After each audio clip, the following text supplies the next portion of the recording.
This slow living movement to me is recognizing that indeed this is not a luxury, but this is a necessity for our health, for our mind, our body, and our spirit to be in harmony, for us to receive, because remembering when we are in presence, in flow, we open our hearts like an antenna to spirit. We receive wisdom, intuition, intelligence, and guidance when we are in this state of pure presence, or surrender, if you like. And this is where we receive insights, inspiration, spirit.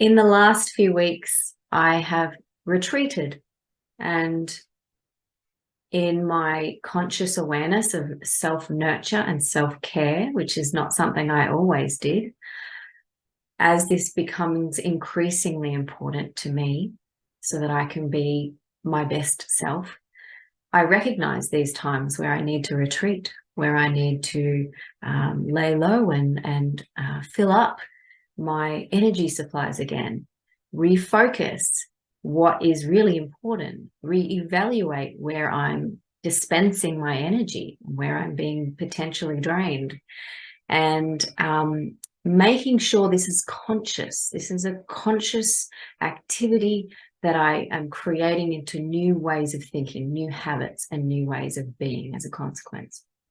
So part of this experience of retreat, of respite from the busyness of running a business and all the other things that are entailed in the rat race, if you like, that we can easily get caught up in, I realized that there was a lot of unconsciousness in my life still. Even though I focus and specialize in helping others and myself how to become more conscious, it was quite illuminating to see how easy it is to fall back into unconsciousness. During this time, I became very aware of a new movement called slow living. If you haven't heard of it, have a quick search and you'll find that there are many people starting to come together and embrace this as a way of being. Now, for me, slow living really, really resonated when I first learned about it. I didn't quite understand what the word slow meant in its context, but I learned that it doesn't mean that you're going to physically move as slow as a snail. It actually means that every choice you make, every action you take is to be done more mindfully and consciously as a choice in the first place. So for me, slow living is absolutely about shedding light into the shadows of the unconscious and our programming that keeps us unconscious and asleep. And so that once we start to really see where we are going into autopilot, we can start to make changes so that we are in fact being mindful as much as we can in each moment of the day. Slow living began in the 80s in Italy around the slow food movement, where we recognize that beautiful old culture of the whole mindful process of farm to table to community gathering and how important that is. Absolutely, this is the sacred part of life. But of course, the fast food industries came in and they absolutely took away a lot of the mindful aspects of bringing ourselves together with each other around food and eating organic, good quality foods mindfully as well. And so slow living is now way beyond just food. It's the recognition that we need to stop just living in survival mode. Survival mode, fight, flight, freeze, is very much where we become unconscious, where we lose our ability to choose, because we are in true and pure reaction mode to survive. When we're in survival mode, we're often in very heightened states of brainwave activity, in beta or even gamma. We're high up, where we aren't able to relax and be mindful. And these heightened levels of stress create a disease energetically, and that manifests down into the physical body. So we know all this, of course, but we need to start to pull ourselves out of survival mode. And one of the things that I learned way back when I learned NLP was that it's important to balance your life in regards to surviving and enjoying the sacred aspects of life. And these two should be 50-50 in balance. But a lot of us aren't even aware that we're in survival mode all the time. We just think that's how we live. Survival mode. This is normal. We wake up in the morning and we already start creating those lists of things that we have to do. Our mind begins to be the master again as the moment we open our eyes. Our mind and the programming behind the mind are really, as we know, 95% of our thoughts are the same thoughts from the day before. So we can't possibly be conscious if we allow the mind to be the master here. And so this understanding of balance is about creating a nice balance of sacred activities in your life. Sacred activities are things that usually bring us into presence. Presence is the natural state of a child that has not yet learned to worry about tomorrow, or not yet learned to dwell on yesterday. A child is very good at being very, very here now. They are not even thinking about the next hour generally. And when we're in a state that a child is in, our brainwaves slow down into an alpha theta zone. These are where we feel states of consciousness, streams of consciousness, of flow. This is where we become, we access healing, the regenerative effects of this coherent state of flow. And so, of course, it's important. It's not just a luxury that we spend an equal balance of time in sacred activities each day. It's not just something that people who can afford the time should be doing. And so this slow living movement to me is recognizing that indeed this is not a luxury, but this is a necessity for our health, for our mind, our body, and our spirit to be in harmony, for us to receive. Because remembering, when we are in presence, in flow, we open our hearts like an antenna to spirit.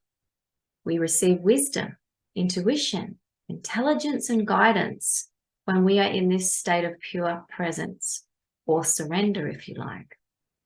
And this is where we receive insights, inspiration, spirit. So it's not just a luxury at all. This is how we receive our next step, what to do. And then we can stay in presence. When we use this modus operandi, the ability to be present and receive insight and guidance, we can continue to stay present. It's a beautiful system, if you think about it. So the real struggle is becoming conscious to how unconscious you actually are. And for me, this has been really illuminating because, yes, it's been a very conscious journey the last few years where I have, in fact, journaled every day with a focus on how conscious I've been. It wasn't until I really discovered slow living that I recognized some of the things that I could further introduce into my experience every day. I didn't realize how insidious social media can be. How even, for example, multitasking. can take us away from presence. So an example of something that I've just recently introduced into my life, which will be staying because I recognize how it's slowing me down. It's slowing my brain waves down to start the day. It's creating a sense of presence to start the day, to create the energy signature of my day.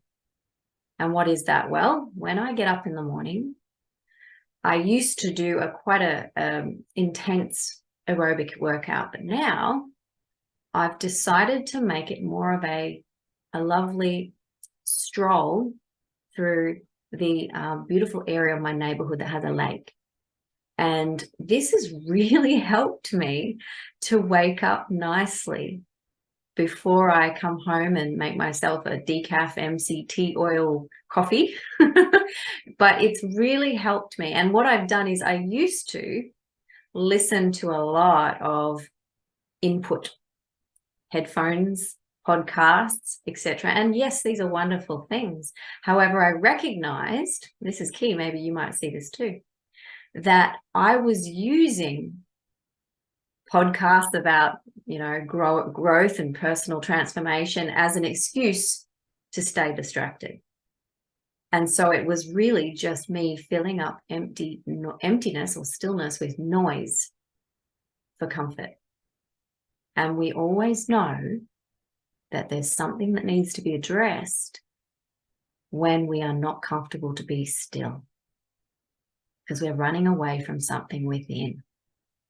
And so if you find yourself also filling in all of your spare time with podcasts and whatever it is, stop and ask, am I actually okay in stillness? Or do I freak out and put on the music or listen to a podcast or call a friend or turn on the TV? So this was a big one for me. It wasn't a huge problem, but I recognized it's insidious. It creeps in. Same with the phone, with the scrolling, any of these kind of platforms. I'm not someone big on social media, but I even noticed, this is the other thing, I noticed that I'll scroll on YouTube for inspiration, for personal growth and learning. And that can also be a distraction. The other part that I've added into my ritual in the mornings is I used to, before I go out to work, I used to multitask with my coffee. I would make myself a coffee and I would probably scroll on my phone to see what I had in my emails, or I might, put it aside while I get dressed and have sips here and there, or I might pack my bag while I'm sipping this coffee on the side. Now I make a lovely hot cup of coffee, and I've moved the furniture in my house to a vantage point that looks out at a park. Previously, I hadn't used that space at all. The furniture was not arranged to sit and look out at a window, out into nature, into a garden. And I realized that this cup of coffee in the morning could be a very beautiful, mindful activity to start my day. And again, as I said earlier, really create an energy signature for the day. And so now I spend 20 minutes sitting and just watching the blue sky and the eucalyptus tree outside that window, and watching the plants and leaves blowing in the wind, and the little insects and the birds. We've got beautiful pink galahs and kookaburras and currawongs and native miners and all sorts of bird life. It's just magic. But the thing is, I would not have seen that world of magic if I'd continued on the way that I had with my old routine. And so part of slow living for me is becoming really attuned to the subtle realm around us, the stuff we normally miss, the beauty of what is happening in the moment around us. Another essential part of this for me has been making sure that I don't quickly label during these mindful moments. So I don't label, that's a nice red car that's driving past, that's a noisy engine, that's kind of annoying, oh yes, that's a cute cat that's walking by. I wonder what it's going to have for breakfast. I wonder what it's going to do today. So as you can see, when we start to label what we're observing, we go into our head. We go into story time, narrative time, and we get pulled out of the presence of the heart in that mindful moment, pure delight of presence. And we move into stories. And then the trap when we start to label is these stories, because of the chaotic monkey mind, these stories move into other stories. So for example, with the cat, oh, I wonder what that cat's going to have for breakfast. Oh, I wonder how my cat is. When was she last vaccinated? Do I need to know that? When is she going to need some more worm treatment? So we start going into more stories. And the mind will take us straight out of the presence. And we lose the attunement to the subtle realm around us. So that is another key that I've noticed, is mindfully sitting there with my coffee, but just delighting in the sensations around me without labeling them. And then finally, of course, this has always been here, but I'm making it so much more important. I go and have a beautiful 20-minute meditation or stillness time where I close the door, I get comfy on my favorite chair, and I intentionally, fully surrender. And surrender to me means that I recognize that the small self, Melise, and her identities and her self-image and her programming are not me. They're not the I am presence that I really am. And so I let her go just for a moment so that I can fully appreciate the lightness that I truly am, the eternal nature of my true form, the boundless, boundaryless beingness that I am. That is very powerful. And when you truly let go, you also let go of all the tension in your body. You just feel yourself letting go. And there is a beautiful bliss when we just allow that to happen. We stop for a moment. We step out of the identity of the 3D simulated experience, and we go back into the true base reality of who we really are. Pure, loving, unchanging awareness. And this is not spiritual bypassing. This is re-energizing and remembering the truth of who you really are. So that when you come back into presence in the moment, into the room, the personality that you momentarily discarded gets to be put back on. But the personality is in reverence, is in surrender continuously, is being guided by the heart now. The heart, not the head. So we become guided in spiritual attunement or alignment with our higher selves. So those three elements are part of what I'm learning as slow living for me. 1, mindful exercise in nature. It's not about burning calories or sweating as much as I can. It's about moving through a beautiful scenery and enjoying the sensations and reaping the benefit of exercise and all the good things that come out of that, being in nature. 2, having a mindful cup of coffee in the morning without the multitasking. And 3, going into intentional surrender, where it's just pure bliss, a beautiful way to start the day. Then what I've also noticed is in the evenings, I've started a bit of a journaling process, recognizing that there are big aspects that we can shed light on to become more conscious. For example, multitasking was one of them I mentioned earlier. Another one is rushing. Have you noticed how often you rush? It's really interesting. For me, I've even noticed that I rush when I don't need to.